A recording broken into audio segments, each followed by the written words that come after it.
on Tangier. No one is ever too far away.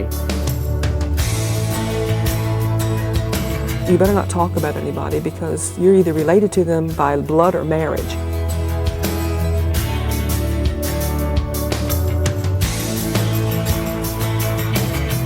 Tangier has been founded on the principles of a strong religious background.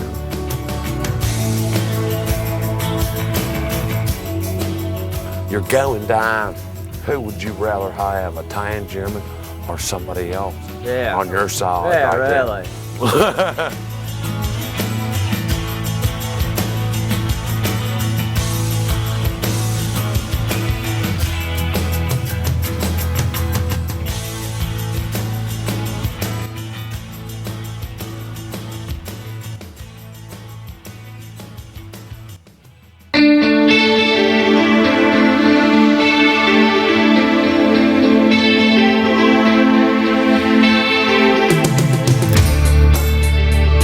If you've been here, you could say, okay, he's from Tangier because I've been there and I know how he talks, but nobody else would say, oh God, where are you from? How come you talk like that? You know, I've like had that said to me many times. God, where are you from? Are you a hillbilly or a mountain man or something like that? And I'm like, no, I just live from an island. And see, everybody who I tell it to is like, you know, it's really hard to explain that we live on an island. Captain John Smith, when he sailed into the bay, he worked his way up the bay and made a stop by here and actually gave it the name, from what I understand, Tangier. He said it reminded him of Tangier, Africa. There was a lot of Native Americans that were here at one time, and then the British Army that came and landed on the beach here and then went on up to Maryland. And out of that was the Star Spangled Banner written. And so the history followed sort of. Tangier was involved in it, you know, with the British. And so people began to settle, Crockett being the major name at the beginning, then it's Pruitt and Parks are the three main names here on the island. The Crockett's were watermen. And then during the Civil War, a lot of people came here. And at the height of this island, I think there was around just over 2,000 people here. And then the Great Storm of August 1933, that ruined the island. You know, that the population moved away because the crab houses, a lot of the houses was demolished, and so a lot of them went to the western side, and a lot of them went to the eastern shore. Tangier has been founded on the principles of a strong religious background. From when Joshua Thomas came here, who was known as the parson of the island, and he's the one who preached to the British on the beach before they went up to Baltimore. And he traveled in a little canoe boat which is called the Methodist, and he went from island to island spreading Methodism. More under a day of grace, you know, we're sort of broadened out and realize that there's things to religion that are to Christianity that important in, like loving your brothers and doing and so forth. And there's a community spirit here that when someone hurts, everybody hurts. And when someone rejoices, everybody rejoices with them. It's like one big family. And one of the strong links to all of this is the churches. This is one of the centers of the community. It's unfortunately, I don't think it's as strong as it was at one time, but we find a lot of common bonds here. We find a lot of opportunity to share each other's burdens, and there's a lot of opportunity to pray with one another. And we've always had a strong faith. Our church, our island was built on that, and I think the church has a strong influence on the community.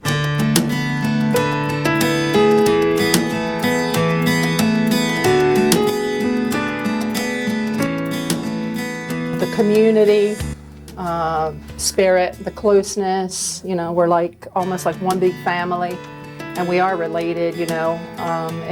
If we're not blood related, we're related by marriage. And we know all of the school teachers. Most of them have grown up here on the island. And Dr. Pruitt, our principal. She grew up here, and raising a family, that means a lot. To know that your children are with people who you know will take care of them and love them. And I'm the principal at our school, at Tangier Combined School, which is a K-12 school, and which is part of Accomack County Public Schools. One of the greatest things about our community, I think, is how we stick together in crisis and are helpful and supportive of each other. I guess that to me is the best part of our community. We're a very nurturing, loving, supportive community, and we really stick together now. That doesn't mean we all, every minute of every day, get along, but not by a long shot. But when the chips are down and when somebody needs something, we're there. I live next door to my grandmother on a separate piece of property. Whenever my mother tells me to run over next door to my grandmother's house, it's no problem because I don't even have to wear a coat over there in the wintertime. That's how close I am to the house. Not everyone has that privilege, especially living on the mainland. My dad's family, his parents and his siblings live on the other end of the island. But then again, on Tangier, no one is ever too far away. It's about a 15-minute walk if you walk fast and about a 20-minute walk if you're walking slow. We have Ooker, James Eskridge. We call him Ooker. Everyone on the island has a nickname. Matter of fact, sometimes when you call somebody by their name, we don't even know who you're talking about, you know. Everyone knows everyone and their business. A lot of us are family, and we were lifelong friends. We go to school together from kindergarten through the 12th grade. Some of my classmates did move off of the island, but many stayed here, and there's a closeness that we have all through life here on the island. our children are very safe here. Kindergarten children ride their bicycles to school. Where else can you do that?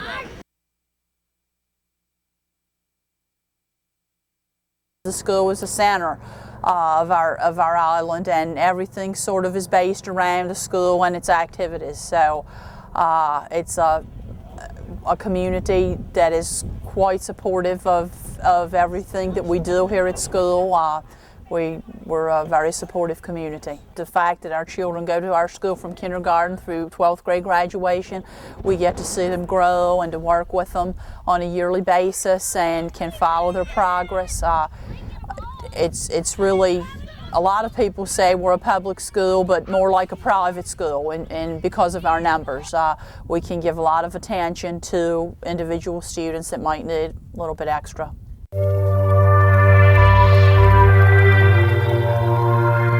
The bad thing, no malls, no McDonald's, and, you know, no hanging out like, I guess, like popular kids do over wherever you're from.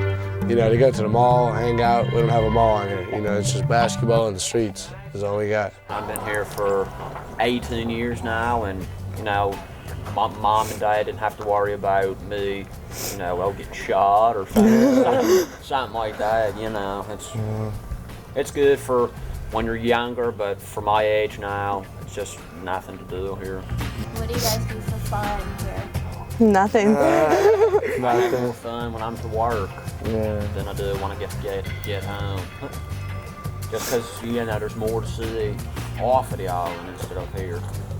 I mean, you have good times around here, but, you know, it ain't all too often. Yeah, just summertime. Winter sucks here.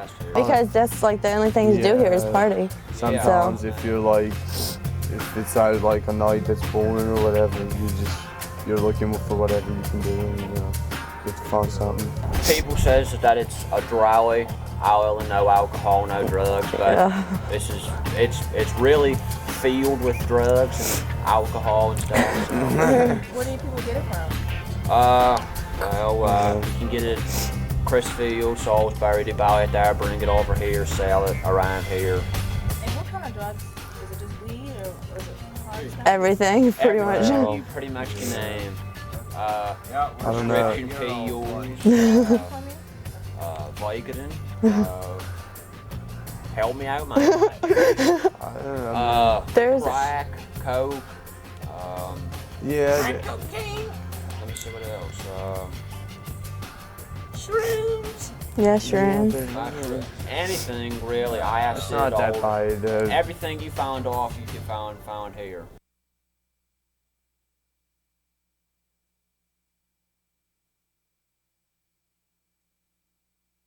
There's 3 years, right? Believe this. It's like, hey, you, come over here. You know, come over here. Come over here. You know, it's just. God damn, if it's cold. Damn, my ears ain't cold. Your year is your Damn, ear. my ear. How about this? What year were you born? You know, year. What year were you born? You see a girl out and you say, darn if she's no good. You know, you're saying she's hot, but it's like you have the no in there, which makes everything all backwards. But you're really saying she's hot. What we call, you know, everyday speech is speech to us, but to those that listen, you know, it's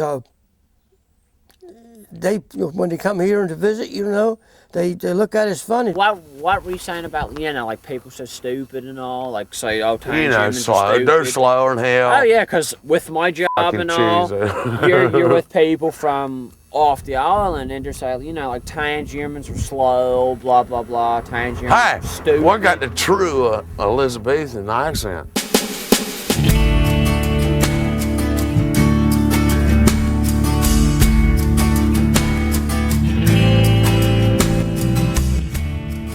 I would say about 90-some% of the people depend on the water business.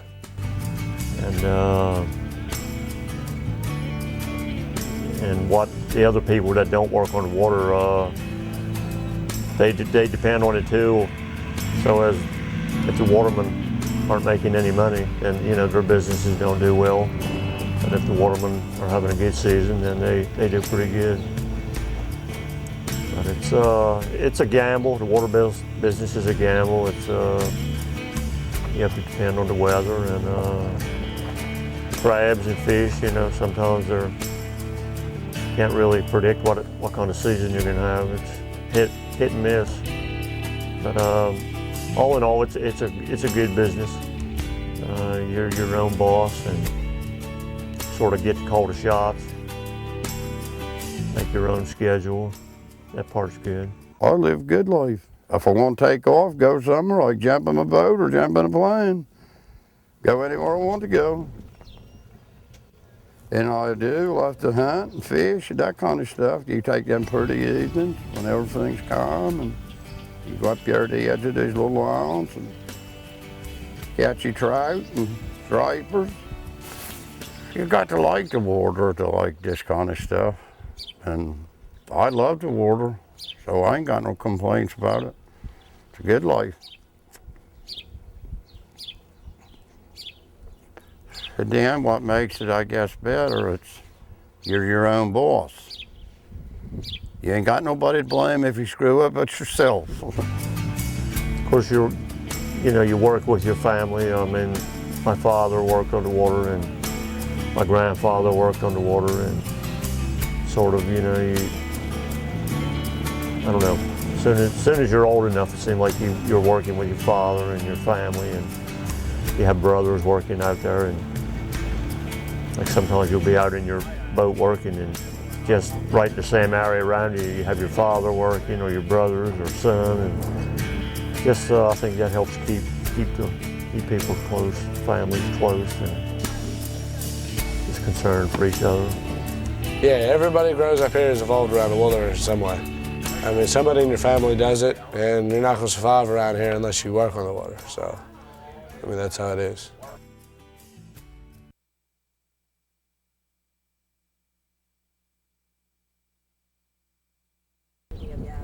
Don't worry about them women. They're got something going on every night.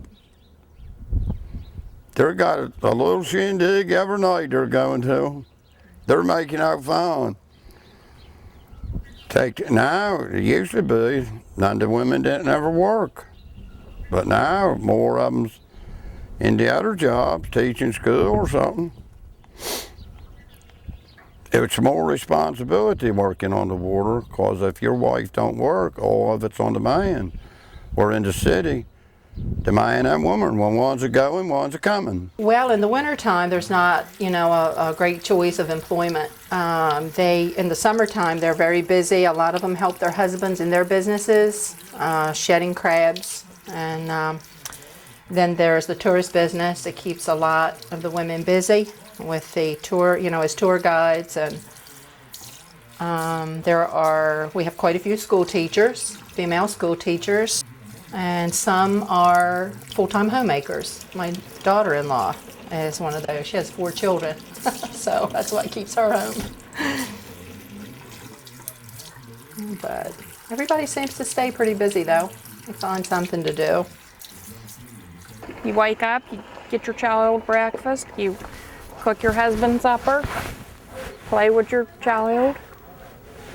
You know, do your chores like everybody else, go to the grocery store, go to the post office. Pretty much if you do what I do, that's all you do all day is spend time with your family. You know, there's not much other things that you're doing. So, really for a woman, if you do go away, there's really like working at the school is about the only job. You know, there are certain other little jobs, but most of them don't require a college education.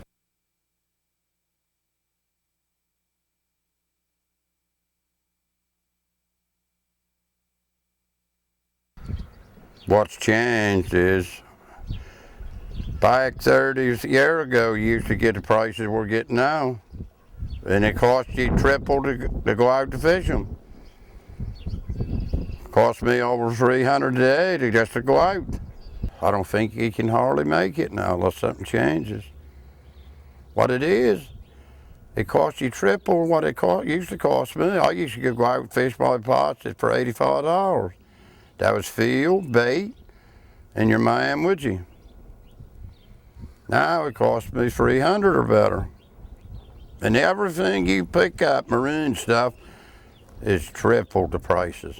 And I started off tugboating, and I quit and come back to the water, but it was still all right then, and you got the price and everything, and now everything got so expensive, pots and stuff like that, and I just got off the water because it was hard to make a living, and you never paid, you know, you couldn't ever get the price for your crabs or fish, whatever you were selling. So I went back tugboating, and that's where I'm at now. I mean, I work on the water, but it's a tugboat. It's a different industry. What did you like about working on the water? Hours. I'd rather stay on the boat and work 2 hours than crab pot or work on the water and work from 5 in the morning to 5 at night, you know, 5 in the evening. So I make pretty good money now, and it helps out a lot, and I know what I'm making every month, so that's a big help. To when you're on the water 1 week, you might make $3,000 or $4,000, but the next week you could make nothing for another 2 months. And so you have to be careful with how you spent your money when you were on the water, because you never know when you were going to make it. It's like gambling. I like tugboating, as it's, you know, it's I'm away from my family for 2 weeks, but I enjoy it. It's less stressful, and you know, stuff like that on the money line. I mean, you know what you're gonna make every month.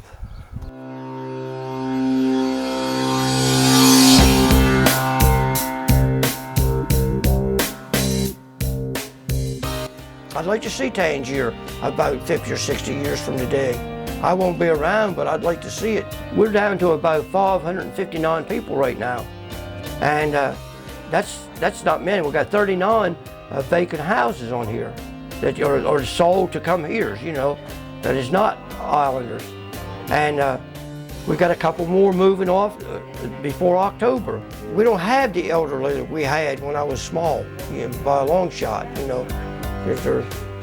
They just, a lot of them died, a lot of them has moved away. And the watermen, most of our watermen now is on tugboats. The water industry, the crabbing industry is undergoing a great flux right now, and a lot of the men don't hire on mates like they used to. They're going out of business themselves, they're working on tugboats. So we're not seeing the pure waterman style life that we did when I was a child, as a young person and a young married woman. I was 34 when I came here, and in these 23 years there's been a lot of change. We're spreading out. Population is getting smaller. The influence of mainland life is a stronger draw for our teenagers when they graduate to go back. They don't come back to live like they used to. Because there's nothing really offered for you here. I mean, if you have like a college degree, you're like overqualified for basically 80% of the jobs on here. So I mean, once you get a college degree, there's nothing left for you. Unless you went to work on the water, you know. There's nothing to do here. Like if you go off and get a degree or whatever, what are you going to do here when you come back? It's just going to be a waste. I don't blame anyone for wanting to move off of the island to pursue the career and the goal in their life that they want to. I know there's a lot of limitations of living here on the island. For men and women, it saddens me to see the community decline in number, but I'm very understandable to why people would do that. I don't think we'll ever see the island back and the way it was even 20 years ago. We will, if anything happens to the island, what's going to happen to come here is it's going to come here, like you've seen around the shorelines in Philadelphia, and Maryland, and New Jersey. You're going to see the rich have it, and this island will change drastically. My home will be probably, destroyed, razed. It's terrible. Of course, it gets harder for a community the smaller the population gets to sustain everything, but I think it's possible to be here in 30 years. I think I'd like to stay near my roots. I'd like to stay where there are people that I can still connect with that I don't want to lose touch with. So I wouldn't want to be too far from Tangier. I probably will stay here until I retire, and then according to my health and according to other issues of what the island will be like in a few years, whether we'll move to the mainland or not. I love it here. I love the people here. I love the work here at the school and church, and my roots are here. I love the island. There ain't nothing wrong with this island. No, sir. I got mud between my toes.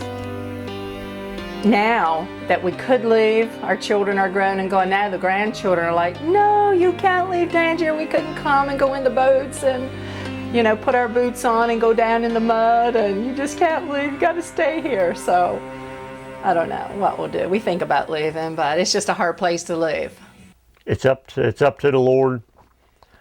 I don't know what He has in store for us, but saying that, the watermen have to have the desire to work on the water and put out the effort to make it. On their own, I don't think they would. I don't think they could make it. But with the Lord's help, I think we can be here for quite a while. And the misconception is that we can't ever achieve that kind of greatness, but I'll tell you, we can achieve any greatness that anyone else can. Probably even more, because we're bound and determined to make a good name for ourselves out there, and most of us stick to it until we reach the goal. I'll tell you what, everything said backward, everything said slow, but you get us in a predicament where it's a split-second decision that you need to get somewhere and do something, or have to do this, something's broke down, you're getting ready to sink. If you don't do that, boom, we're the man you want. Right? I'll tell you what, a man asked me, what do you do when it's cold in the wintertime? You know what I told him? I said I'd grab that nearest woman and I'll snuggle with her. That's what. How about another one? How about this? I was there to the channel marker. A woman asked Katie, he said, do you all have plumbing water? Damn, you got a glass of water, didn't you? She said, well, do you have any electricity? Damn, they had lights and fans and all over top of them. What's that? They had lights. The best one I heard, though, was that one that Deb asked. She said, it's all the men Is all the people in the cemetery dead? She said, God bless, I hope so.